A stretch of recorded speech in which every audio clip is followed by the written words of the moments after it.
Bonjour à tous. Alors, moi, je vais vous parler de pagination. Alors, pagination, pas forcément que en base de données.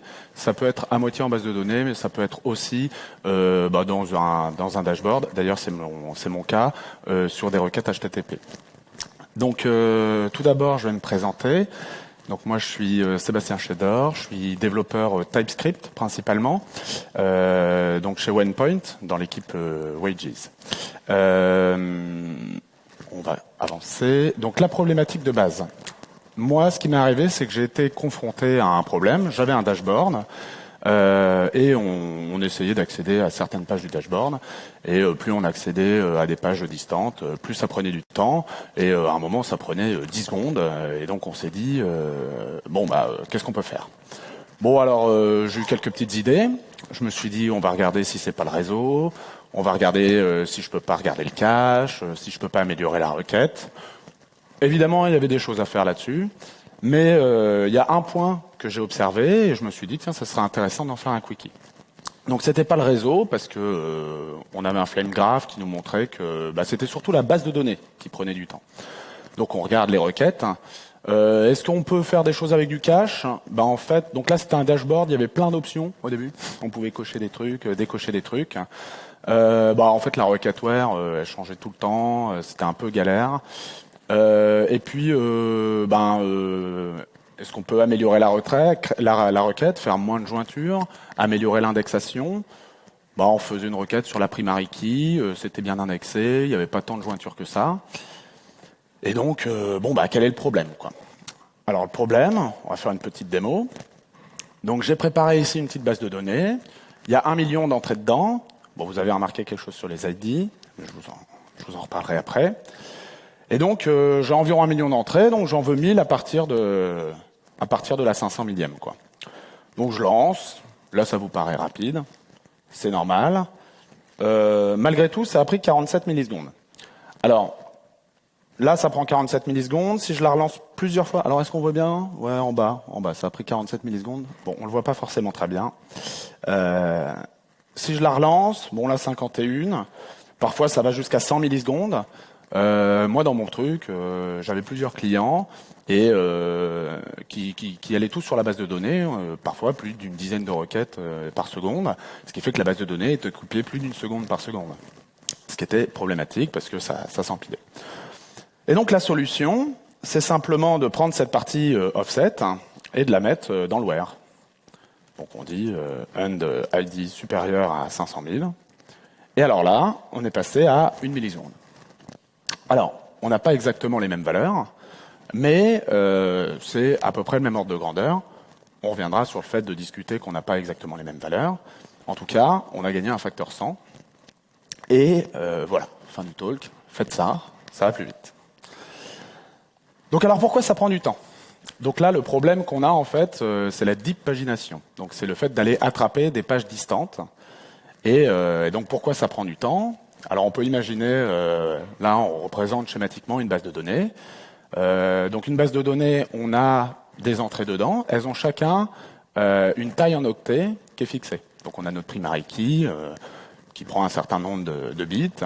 On a par exemple le nom, le prénom, et puis des dates, created date, dated date, des index comme ça, qui peuvent être nuls, pas être nuls, on va requêter là-dessus. L'intérêt dans une base de données, c'est que chaque entrée est exactement une taille fixe, ce qui fait que quand on les empile toutes, on peut aller accéder à une clé spécifique en temps constant. Il suffit de multiplier la taille de la ligne en bits par la clé qu'on veut avoir et on va lire directement à l'adresse mémoire qui correspond et c'est du temps constant.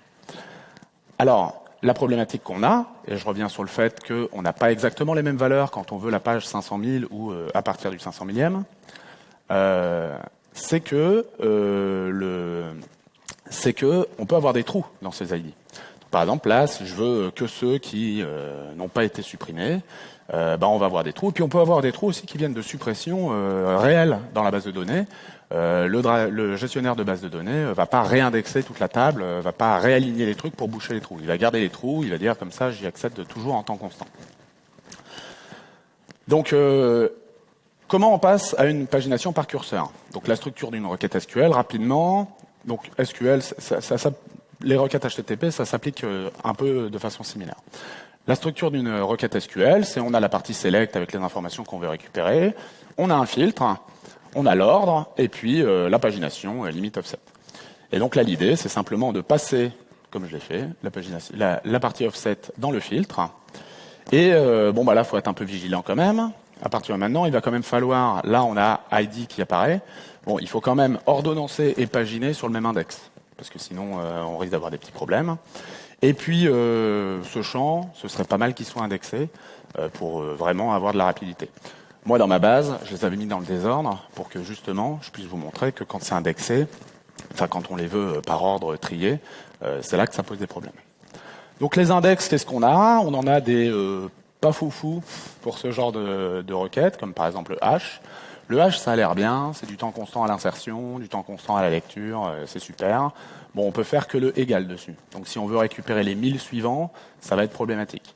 Le binary tree, c'est l'index par défaut, que je vous conseille d'utiliser. De toute façon, les bases de données le font par défaut. Donc là, on a une insertion et une lecture qui est logarithmique. C'est un arbre qui est équilibré.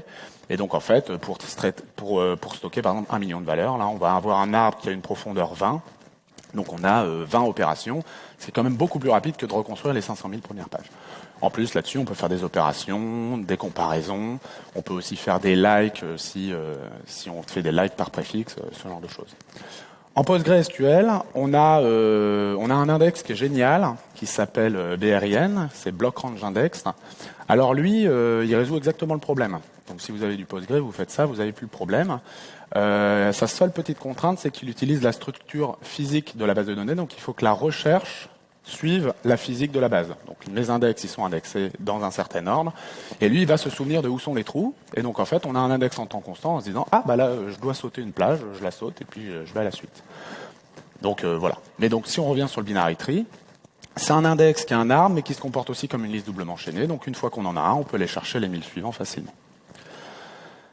Donc, vu que par exemple, je vous ai dit qu'en Postgre, c'était bien, fin du talk. Alors non, il y a encore des petites problématiques qui vont être des problématiques métiers cette fois-ci. En fait, si on fait de la pagination, donc là, mettons, on se met dans un contexte HTTP, on va perdre de la robustesse lors des ajouts ou des suppressions de données. Si on ajoute une donnée pendant qu'on est en train d'énumérer nos pages, ben on va avoir peut-être une donnée qui est en doublon, ou on peut avoir des suppressions de données, on peut en skipper parce que quand je veux la page 16, bah la page 16, c'est pas toujours la même page. S'il y a quelqu'un qui rajoute des trucs à l'entrée, eh ben elle change. Et puis, pour des usages, moi je veux bookmark ma page 16 pour y revenir demain, parce que j'ai trouvé une anomalie qui était intéressante. J'y reviens demain, c'est plus la même page 16, c'est problématique. Alors que avec une pagination par curseur, donc c'est si je dis à partir de, eh bien dans ce cas-là, je veux les suivants. Je peux ajouter du cache, bookmarker, transmettre la page à un collègue. Et puis ça nous débloque aussi les possibilités de scroll infini.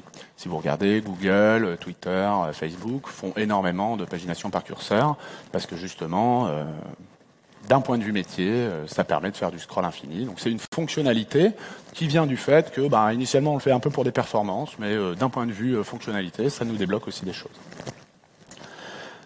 Ok, bon, très bien. Je ne sais pas si je vous ai convaincu qu'il fallait toujours faire ça, mais pourquoi on ne fait pas toujours ça? Alors moi, mon parti pris, c'est qu'on devrait toujours faire ça. Même dans l'idéal, pour aller encore plus loin, peut-être même pas de pagination du tout. Parce que si on y réfléchit, la problématique de la pagination, c'est peut-être que votre filtre n'était pas assez précis. Par exemple, moi je cherche des logs, j'ai besoin des logs du 3 mars 2014, donc je scrolle jusqu'à trouver. Peut-être que si j'avais dans mon filtre le 3 mars 2014, à partir du 3 mars 2014, j'aurais plus qu'une seule page de log et j'aurais plus besoin de pagination, et ce serait beaucoup plus pertinent. Mais si je fais ça, je vais devoir avoir un query language dans mon dashboard pour dire des choses. D'un point de vue utilisateur, c'est pas facile. On n'a pas l'habitude forcément de fonctionner avec ça.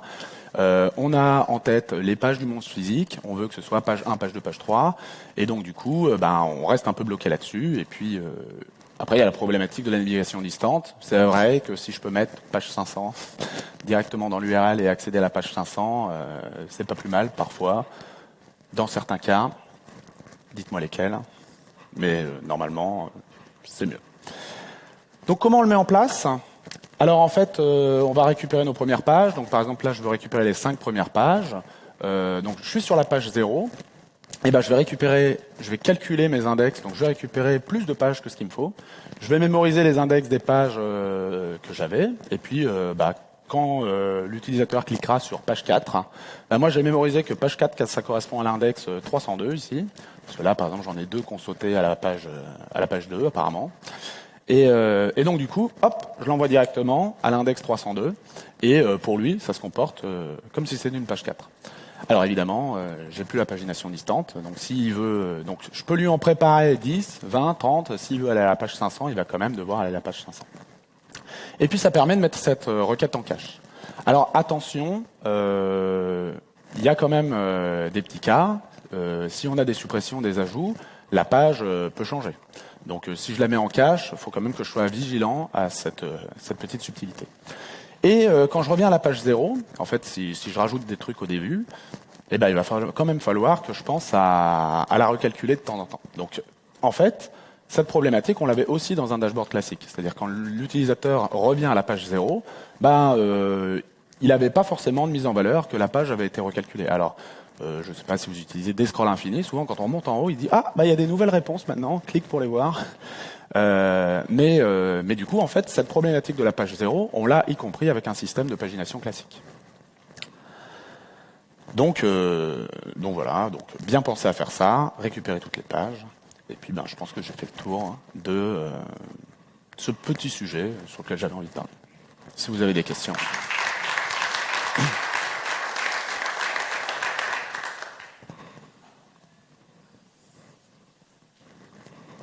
Sinon, on peut aller manger.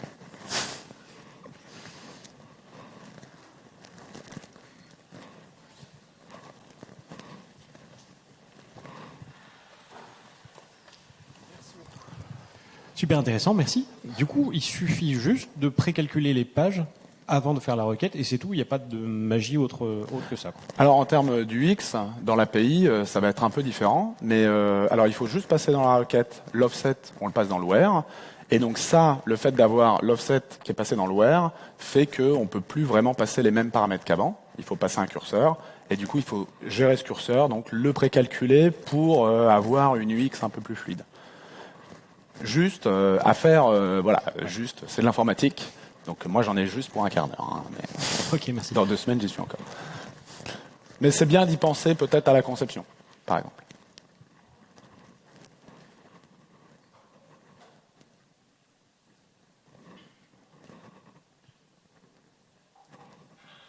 Merci à vous.